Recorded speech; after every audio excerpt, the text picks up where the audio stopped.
आपके अपने YouTube channel प्रशांत learners पर आप सभी का स्वागत करता हूँ।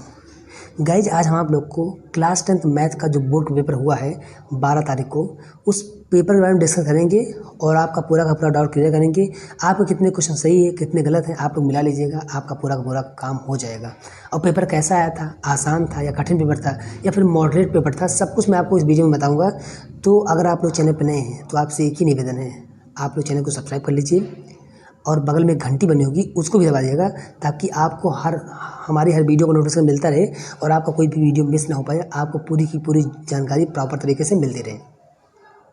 कहते हैं ना कि न संघर्ष न तकलीफ तो क्या खाक मज़ा है जीने में, न संघर्ष न तकलीफ तो क्या खाक मज़ा है जीने में। अरे बड़े बड़े तूफान थम जाते हैं जब आग लगी हो सीने में। तो आप लोग जाके वहाँ पे आग लगा के आए होंगे, पेपर में पेपर को चीर फाड़ करके आए होंगे, पेपर की खोपड़ी में छेद करके आए होंगे। चलिए अब पेपर को दिखाते हैं आप लोग को। तो हम जाते हैं अपने फाइल मैनेजर में, वहाँ पे हमने इसका PDF बना रखा है। इस PDF को हम खोलेंगे, आपको दिखाएंगे PDF आपका पेपर कैसे आया था, किस तरीके से। तो हम पेपर में पहुँच चुके हैं आराम से, कोई दिक्कत नहीं आपका। ये आपका पेपर था, देखिए ध्यान से, आपको फिर से दिख रहा होगा। ये क्या था, आपका पेपर था, ठीक है। ये हमारा पेपर है। पेपर जो आपका था 3 घंटे 15 मिनट का था और आपका पूर्णांक कितना था, 70 मार्क्स था। आपको 30 मार्क्स स्कूल से मिलेंगे, बाकी आपको 70 मार्क्स पे अपना दिमाग वहाँ पे लगाना है। तो आप 70 में से कितना ला सकते हैं और बाकी आपका 30 उसमें जुड़ जाएगा, आपका पूरा टोटल नंबर आ जाएगा। तो कैसा 15 मिनट जो है आपको पेपर पढ़ने के लिए मिले थे, तो आपको कुल मिलाकर 7 प्रश्न में आए हैं। सभी प्रश्न आपको करना है, बाकी जिसमें अथवा होगा उसको आपको छोड़ना है इस तरीके से। तो ये आपका पूरा पेपर डिटेल था इस तरीके से। तो आगे चलते हैं हम लोग। ये पेपर आपका 12 तारीख को हुआ है अभी, और देखते हैं इसमें कैसे क्वेश्चन आए हैं, कितने आसान क्वेश्चन थे आपको देखना है। पहला क्वेश्चन हमारा क्या कह रहा है, कह रहा है क्वेश्चन में कह रहा है कि सभी खंड कीजिए, प्रत्येक खंड में उत्तर के लिए 4 विकल्प दिए गए हैं, आपको एक उत्तर छांटना उसमें से लगाना। तो पहला हमारा क्वेश्चन का था, किसी धनात्मक पूर्णांक p के लिए प्रत्येक धनात्मक विषम पूर्णांक का रूप होगा p, दूसरा ऑप्शन p+1 या 2p या 2p+1। तो जिन बच्चों ने 2p+1 लगाया उनका एकदम 100% राइट आंसर है, क्योंकि अगर आपको कहा कि धनात्मक पूर्णांक लेना है और उसके बाद क्या करना, विषम लेना है, तो अगर आप लोग बहुत बच्चे तो p+1 लगा दिए तो उनका आंसर गलत होगा बिल्कुल यहाँ पे। क्योंकि अगर p की वैल्यू आप 1 लेंगे तो 1+1 कितना होगा, 2 हो जाएगा। तो 2 एक विषम संख्या नहीं, एक सम संख्या होती है, इवन नंबर होती है। और आपका 2p+1 अगर p का स्थान पे 1 लेंगे आप तो क्या हो जाएगा, 2 × 1 और +1 यानी कि 3 बन जाएगा। और 3 क्या है, एक विषम संख्या यानी कि ऑड नंबर है। तो जिन बच्चों ने ऑप्शन नंबर 4 लगाया है 2p+1, उनका 100% आपका आंसर क्या है, राइट है, आपको एक नंबर यहाँ से मिल जाएगा।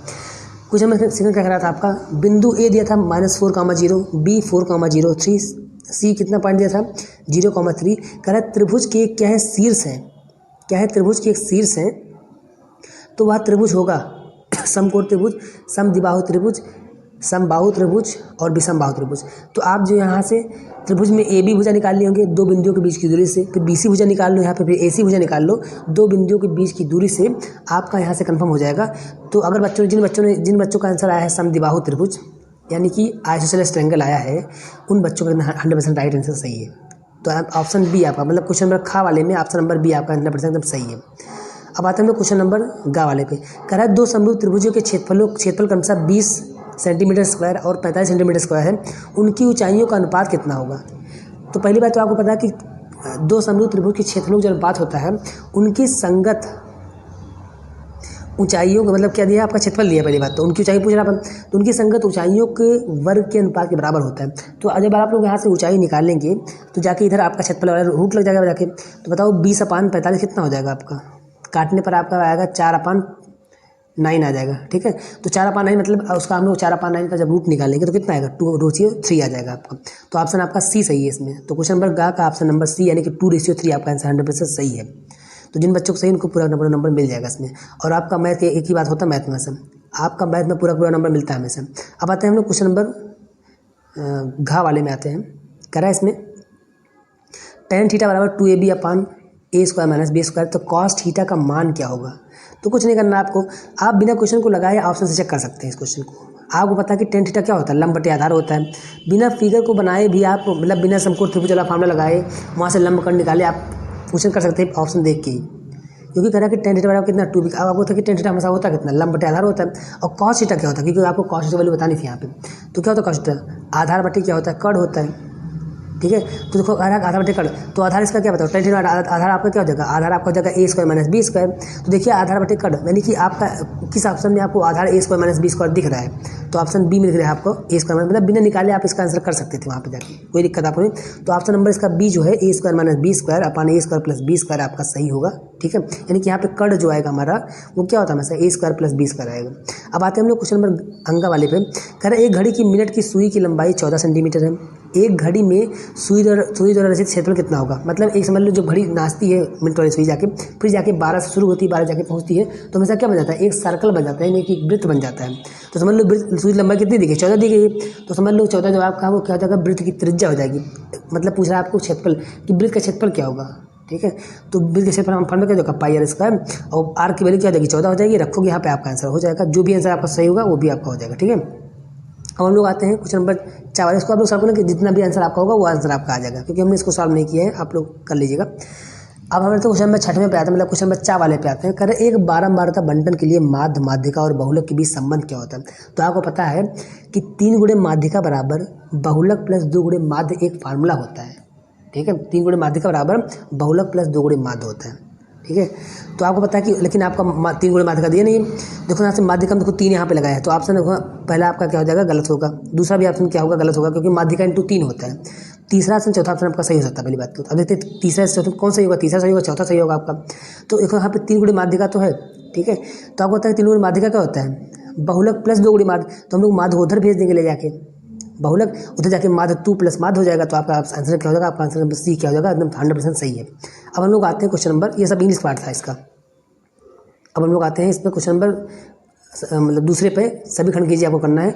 इसमें अगर क्वेश्चन में एक पी एस चित्र आपको दिया गया, पहली बात तो P S upon S Q, P T upon T R और पी एस टी बराबर पी आर क्यू, तो सिद्ध कीजिए। तो त्रिभुज पी क्यू आर जो होगा एक समद्विबाहु त्रिभुज है। तो आप लोग यहाँ पे क्या कहते हैं, सिमिलरिटी लगा दी होंगी, आपका आंसर आ चुका होगा।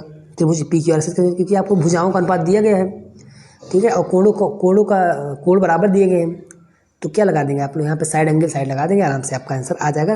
तो यहाँ से आप लोग इसको लगा के एक नंबर अपना ले लिए होंगे। क्वेश्चन नंबर खाते हैं 5 cos square 60 plus 4 sec square 30 दिया था आपका, तो ये भी आप सब के आंसर लगा लिए होंगे अच्छे तरीके से। आप करा तो 2 घनों जिनमें प्रत्येक का आयतन 64 सेंटीमीटर है, इसके किनारे आपस में मिले हुए, तो इससे प्राप्त घन आपका पीछे क्षेत्रफल कितना होगा।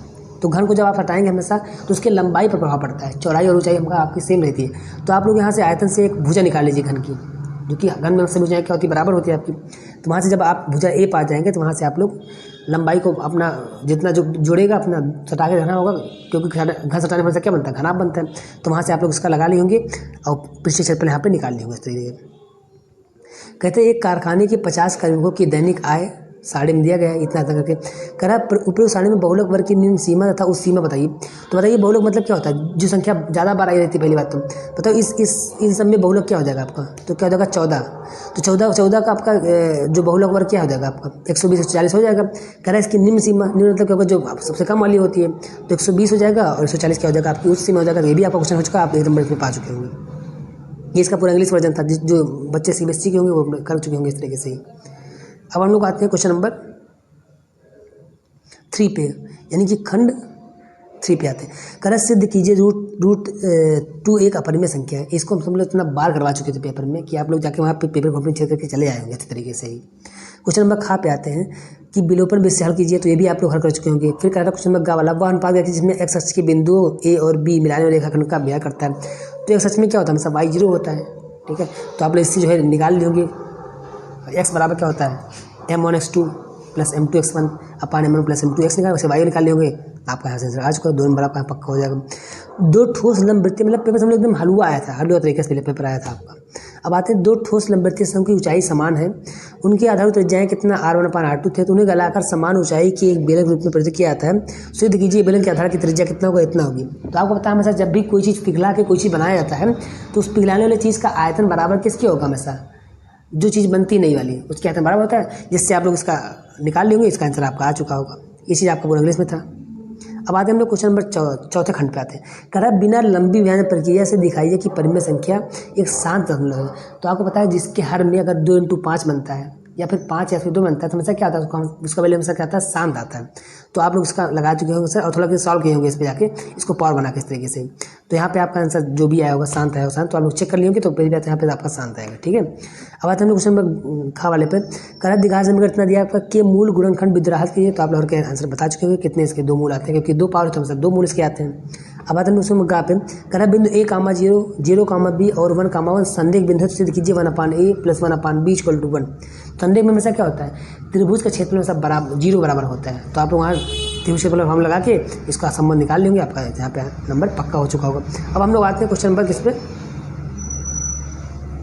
करेक्ट त्रिभुज में ओ वृत्त का केंद्र है, यदि पी क्यू बराबर 24 सेंटीमीटर, पी आर बराबर 7 सेंटीमीटर, तो छायांकित भाग का क्षेत्रफल बताइए। तो कुछ नहीं करना आपको, जो आपका बन रहा है पी आर क्यू, ये क्या बन रहा है, एक अर्धवृत्त बन रहा है। तो आपको पता है अगर तुम लोग अर्धवृत्त वाले क्षेत्रफल में से इस त्रिभुज क्षेत्रफल घटा लेंगे तो क्या निकल जाएगा, आपका जो छायांकित भाग है आपका निकल जाएगा। तो यहाँ भी आप लगा चुके होंगे, ये पूरा इसका इंग्लिश वर्जन है पहली बात। तो अब आते हैं हम लोग क्वेश्चन नंबर 5, करा ग्राफीय विधि द्वारा दिखाइए कि इस रैखिक समीकरण का निकाय इतना इतना, कोई हल इसका नहीं होगा। तो कोई हल अगर नहीं होता तो ऐसा क्या होता है, समानता रेखाएं बनती है। तो आप लोग जब वहाँ पे x और y वैल्यू रख के वहाँ पे कुछ मान के जब वहाँ से आप उसका निर्देशांक निकालेंगे, ठीक है, क्वाड्रेंट निकालेंगे, तो वहाँ से आप जब उसको ग्राफ पेपर पे जाके खींचे तो वहाँ पे समांतर लाइन मिलेंगे, क्योंकि समांतर लाइन में क्या होता है, आपका कोई हल नहीं होता वहाँ पे।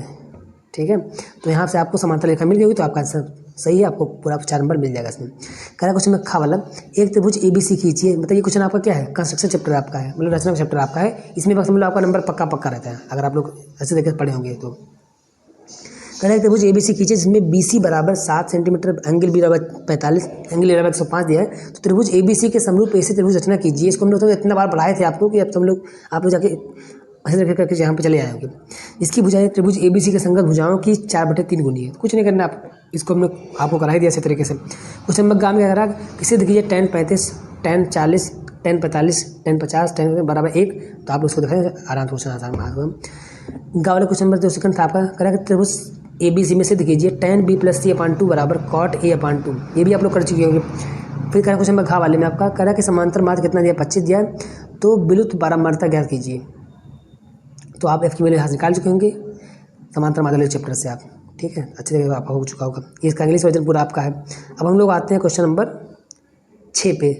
इसमें से भी आपको करना था, कह के का धनात्मक मान ज्ञात कीजिए जिसके लिए समीकरण इतना और इतना के 2 मूल वास्तविक होंगे। ये भी आप लोग करते होंगे क्योंकि वास्तविक मूल आपको पता है, अच्छे तरीके से आप लोग यहाँ पे निकाल चुके होंगे। अब हम आते हैं क्वेश्चन नंबर, पानी सतह से 14 मीटर ऊपर जहाज के डेक पर खड़े एक व्यक्ति का पहाड़ी की चोटी से उन्नयन कोण कितना 60 है। तो ये भी क्वेश्चन आप लोग कर चुके होंगे। ये क्वेश्चन किसका था, ऊंचाई और दूरी का क्वेश्चन था, मतलब हम लोग जिसको ट्रिग्नोमेट्री से तरीके से आती है, ऊंचाई और दूरी के मतलब हलवा रहता है हमेशा। ये भी कर लेंगे आप। कह रहे एक खिलौना जो है अर्धगोले का आकार का है जिस पर एक लंबे शंकु रखा गया है, तो शंकु की ऊंचाई इतना दी गई, अर्धव्यास इतना, तो समझ लो जो अर्धगोले का ऊंचाई त्रिज्या होगी वही समझ लो क्या हो जाएगा, उसका जो त्रिज्या होगी मतलब अर्धगोले की वही त्रिज्या किसकी हो जाएगी, शंकु, क्योंकि उसके ऊपर रखा गया। ऊंचाई हमेशा किस में होती है, शंकु वाले में हो जाएगी। तो इसका भी क्वेश्चन आप लोग कर चुके हैं ऐसे तरीके से। और उसमें आयतन का निकाला था, एक यहाँ पे प्रगत में क्या कहते हैं, एक लंबे बेलन दिया आपका रखा के, तो उससे आपको उसका मतलब दोनों का आयतन निकालेंगे आप लोग, इसमें मतलब अंतर कर देंगे तो आयतन एक निकले आपका। इसमें मतलब हमेशा आप लोग पाई वैल्यू कितना यूज रखेंगे, 3.14 अपने में से नहीं, पाई वैल्यू के साथ जो कुछ नहीं रहता हम वही आपको पाई वैल्यू यूज करना है हमेशा जाके। क्वेश्चन नंबर घा क्या करा आपका, प्राप्तांक आपने इतना दिया का 0,10, 10 से 20 तरीके। विद्यार्थी लोग कितने हैं, 2, 10 तरीके। तो कह रहा कि माध्यिका बताइए, तो आप लोग माध्यिका यहाँ पे निकाल चुके होंगे। इतने मतलब आपको सांख्यिकी जो पढ़ाया गया चैप्टर बहुत अच्छे तरीके से पढ़ाया गया था। आप लोग हम लोग अच्छे तरीके पेपर में जाकर अच्छे तरीके मतलब नंबर रख के वहाँ पे आए होंगे, मतलब बहुत लोग 100 में 100 नंबर मिल जाएगा क्योंकि उनका हर चीज़ काम पेपर क्लियर है। अब आता है क्वेश्चन हम लोग 7 पे, कह रहा एक नाव जिसकी स्थिति जल में चाल 5 किलोमीटर घंटे है, कह रहा 12 किलोमीटर धारा की प्रक्रिया जाने में वही दूरी धारा के अनुकूल जाने की अपेक्षा 1 घंटे समय अधिक लेती है, तो धारा की चाल ज्ञात कीजिए। तो आप क्वेश्चन इसमें भी कर चुके होंगे। इतना आसान क्वेश्चन था आपका कि आपको बिल्कुल भी दिक्कत नहीं हुआ होगा इसमें। इसमें क्या कर रहा था आपका, तो हम लोग मतलब जो क्वेश्चन किए थे धारा नाव का, इतना अच्छा था कि मतलब आपका क्वेश्चन कभी गलत, कितना बड़ा क्वेश्चन धारा नाव पूछ ले कभी कुछ आपका गलत नहीं होगा। कह रहा अथवा वाला क्वेश्चन करो आप लोग, तो अगर जो इसका कर लिए होंगे तो हम लोग उसका नहीं किए होंगे पहली बात। तो अब लोग क्वेश्चन खा वाले में आते हैं। इसमें क्या था आपका, BD लंब किस पे, AC पे है, और C लंब क्या है, AB पर। सिद्ध कीजिए त्रिभुज AEC सिमिलर है किसके, ADB। तो इसको भी आप लोग से कर चुके होंगे क्योंकि यहाँ पे आप लोग 3 अगर बातें लिख लेते हैं किसी चीज़ में, चाहे साइड लगाओ, चाहे एंगल साइड लगाओ, चाहे एंगल लगाओ, यहाँ से आप लोग लगा के अपना काम बना लेंगे जो भी लगा होगा यहाँ पे, तो आप लोग सॉल्व किए होंगे इस तरीके से ऐसे। क्वेश्चन नंबर सेकंड जो था आपका करेक्ट, त्रिभुज ABC एक समद्विबाहु त्रिभुज, इसमें से आपको कोई एक करना था, नीचे चाहे करो दोनों, चाहे ऊपर दोनों करो। त्रिभुज ABC समद्विबाहु त्रिभुज जिसमें आप लोग AC बराबर BC दिया है, AB स्क्वायर बराबर 2AC स्क्वायर आप दिया है। सिद्ध कीजिए त्रिभुज ABC एक समकोण त्रिभुज, इसको भी आप लोग कर चुके हैं, चाहे वो लोग नीचे वाला कर लिए होंगे। ये आसान क्वेश्चन था आपका। समद्विबाहु त्रिभुज ABC में जिसकी ऊंचाई A है, सिद्ध कीजिए इसकी ऊंचाई A√3/2 होती है, ये भी आप लोग कर चुके होंगे। करेक्ट, त्रिभुज ABC की भुजा AC पर बिंदु D इस प्रकार स्थित है कि ACB बराबर ADB, सिद्ध कीजिए त्रिभुज ABC ADB की समरूप। आराम से क्वेश्चन हम लोग कर चुके होंगे। अब हम लोग आते हैं क्वेश्चन नंबर, आपका खत्म हो गया पार्ट, मतलब आपका इंग्लिश हो जाता। तो इस तरीके का आपका पेपर इतना आसान था, मतलब काफ़ी समय ना ज़्यादा हार्ड था ना ज़्यादा आसान था, आपका सब लोग पेपर मॉडरेट था। तो आप लोग बहुत बच्चे 100 में 100 नंबर ले आते हैं, बहुत लोग 95 96 नंबर ले आएंगे, जिसका जो क्वेश्चन गलत होगा तो आप लोग मिला लिए होंगे। इस तरीके से आपका आंसर आ चुका होगा, मतलब आप लोग को पूरा डाउट क्लियर हो चुका होगा। तो आप लोग का पेपर देखिए इतना अच्छे तरीके से हुआ। तो आप लोग को आप कुछ नहीं करना, आप लोग थोड़ा बहुत पढ़ते रहिए घर पे बैठ के और अपना रिजल्ट आने का इंतजार कीजिए, अच्छा नंबर आपका आएगा। आपने पेपर अच्छा किया तो आपका पेपर मतलब अच्छा नंबर आएगा, आपको एकदम घबराना बिल्कुल भी नहीं है। अच्छा पेपर आपने किया तो अच्छा नंबर आपका बिल्कुल आएगा। आप लोग तुम लोग मस्ती से अपना काम कीजिए, अगला देखिए अपना आगे क्या करना है, अगले क्लास की तैयारी कीजिए आप लोग, ठीक है। तो चलिए, आप अगर आप लोग चैनल पर अभी भी नए हैं, अगर सब्सक्राइब नहीं किए हैं तो आपसे एक ही निवेदन करते हैं कि जाकर चैनल को सब्सक्राइब कर लीजिए, ताकि आपको हर चीज़ आपको नोटिफिकेशन आपको मिलता रहे हमारी वीडियो का। चलिए वीडियो को समाप्त करते हैं और आप लोग थोड़ा अपना ध्यान रखिएगा और पढ़िएगा अच्छे तरीके से, ठीक है। ये तरह आपका पेपर था इस तरीके से, ठीक है। चलिए वीडियो को समाप्त करते हैं। थैंक यू, जय हिंद, जय भारत।